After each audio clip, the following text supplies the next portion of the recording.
En France, il y a de l'eau, partout. Quézac, Badois, Épars, Faustine, Évian. Elle parcourt le monde.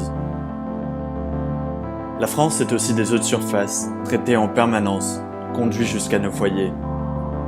Pourtant, celle-ci ne véhicule aucune image. Elle possède une non-identité. Notre rapport moderne occidental a une eau d'usage facile, et donc de surutilisation, qui ôte toute sa richesse. On se rend compte que notre imaginaire autour de l'eau est aujourd'hui en tension entre le désir d'une eau pure et la peur d'une eau polluée. Si l'on remonte jusqu'aux sources de l'alpage, il est probable de tomber sur le village de Tende.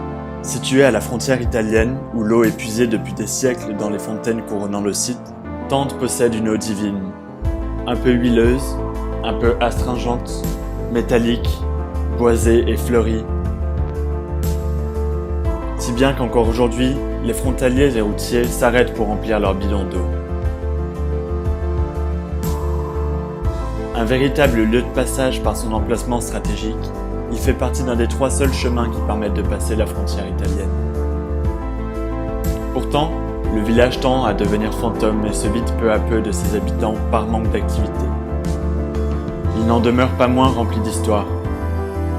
Les recherches m'ont guidé vers des mythes et légendes datant de l'époque médiévale. Une d'elles a particulièrement attiré mon attention. C'est la légende de Fontanalba. Elle raconte l'histoire d'un berger qui se rendait au Mont Bégaud tous les matins pour apercevoir les premiers rayons. N'ayant plus de ses nouvelles, ses proches partirent à sa recherche sans jamais pouvoir le retrouver, mais firent la découverte d'une source dans la vallée. Après avoir alerté le village, elle avait disparu. Et si cette histoire existait ?